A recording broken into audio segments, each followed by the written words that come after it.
Time for the 49ers Rush Podcast. Number 88 on the 2024 49ers roster countdown, safety Erik Harris. He's a fun player.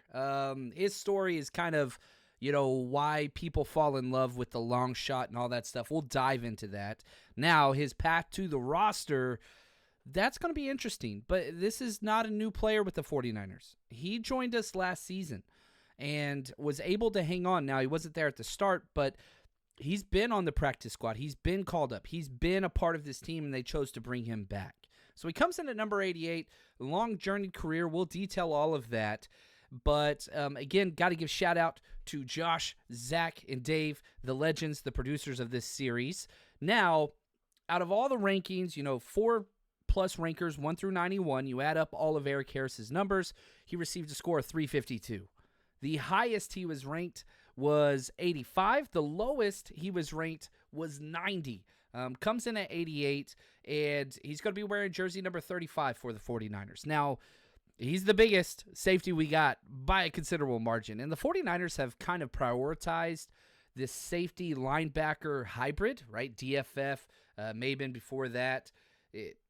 They like that. Now, they're keeping Erik Harris at safety. He's 6'2", 225.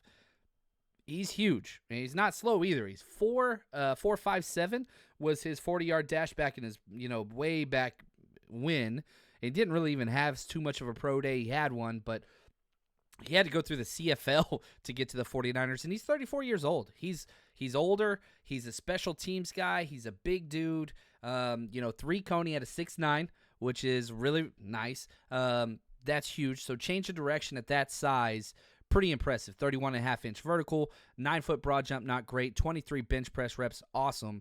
And he's going into his 8th NFL season as an undrafted free agent. Now, he's a California kid, raised in Los Angeles, and moved to Pennsylvania with his mom, Christine Higgins, at a very young age. Now, Harris is now married to Teresa. He's got twins. He's got 4 separate kids. Listen to these kids' names, which is awesome. I hope I don't mess it up. Ellis, Esme, that's the twin sons, and then Isaiah and Elijah.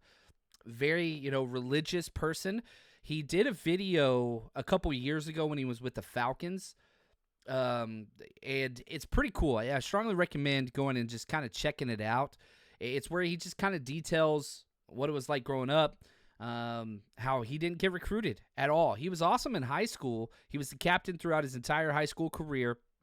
First team all Pennsylvania State, all that stuff. But he never got recruited. He was literally a 0-star recruit. He couldn't find anything. He couldn't even walk on.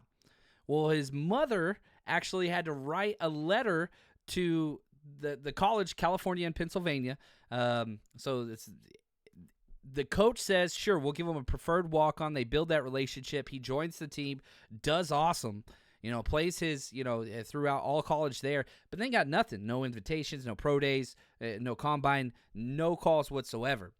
And so after that, he actually joined working with his mother at a potato chip factory. This is after college. He was the corn mixer at a potato chip factory with his mom in Pennsylvania and absolutely hated it. And obviously, you're making potato chips, not really what he wanted to do. He starts sending out letters to anybody that can find whatever, and he goes the CFL route. The Hamilton Tiger Cats bring him out for a tryout. He does the tryout. He makes it through their kind of training camp, whatever, and he had to sit on the CFL's practice squad just to get a chance. And he almost didn't get that. He was one of the last people that were brought on there. Stayed there, was able to kind of catch on. He was there for 3 years, 2013, 14, 15. After that, he jumped on with the Saints. Then he was with the Raiders from 2017 to 2020. Then Atlanta, 2021-22. Then he joined the Niners halfway through last year. And... yeah, what a trip, man. From potato chip factory to CFL practice squad to now he's got, a 9-year career in the NFL? That's incredible. You look at his career earnings, he's over $10 million career earnings from potato chips to freaking being in the NFL. Yeah, how do you not like that? that's pretty cool.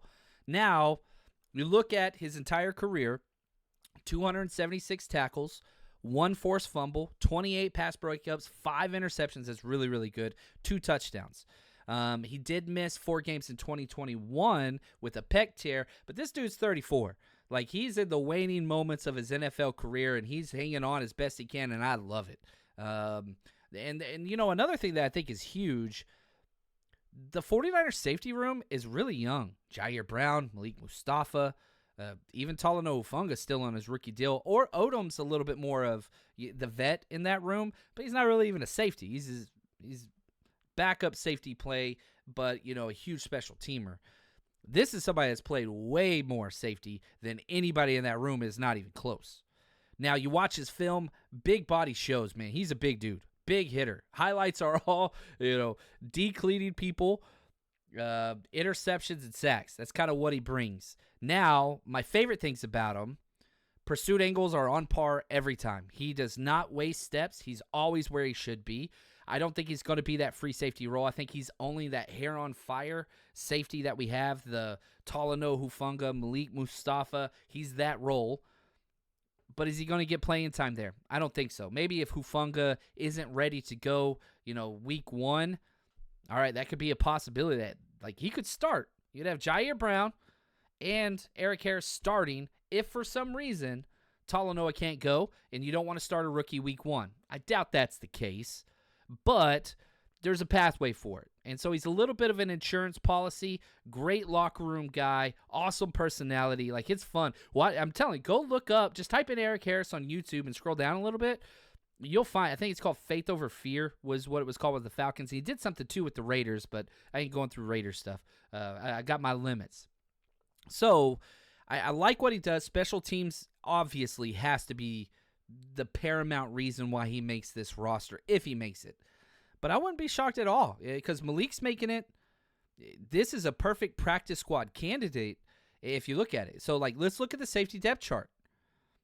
Your locks, Hufanga's making it. If he's healthy, might start off on the pup, but that's all pro safety. Jair Brown, lock. George Odom, lock because of the contract, special teams. Malik Mustafa, 4th-round pick, lock. That's 4 safeties. You know, sometimes you'll keep 5, but I doubt it, especially if Hufanga's healthy. So now you got 3 guys on the back end. Erik Harris, Taylor Hawkins, longtime practice squad dude, and Jalen Mahoney, you know, undrafted free agent coming in. So that's kind of the fight. Those 3 guys are fighting for 1 practice squad spot. So Erik Harris, Taylor Hawkins, Jalen Mahoney, we'll have to see how that goes, what that's going to look like. Now, most likely scenario probably doesn't make either one. It's going to take an injury, whatever. Do you want to put the practice squad guys' youth upside? That's going to be Jalen Mahoney. Somebody that you're more comfortable with playing now, that's Erik Harris. But a lot of that depends on Hufanga's health. Does Malik Mustafa show up in camp and ball out? If he does, that's going to put Erik Harris even further down the pecking order. Not that Harris is competing with Mustafa, but if you go through camp and you feel confident that Malik Mustafa could play early if an injury happened, well, it's kind of Erik Harris's parachute's going to be taken away at that point. But awesome guys, played in 91 career games, 43 career starts. Amazing story, Erik Harris. And I'm just glad that I had the opportunity just to learn it. And that's kind of what this whole roster countdown series is about. So Erik Harris comes in at number 88 on our 2024 roster countdown. Again, we're just focusing on impact this year. That's it. 2025 doesn't matter, and this is probably more than likely going to be Erik Harris's last stop, and I hope it's a positive one. Hopefully we get a chance to see him on the field. Preseason is going to be fun to see him, but glad to have him on board for sure. Thank you, Erik Harris, and for us, we'll just keep counting him down.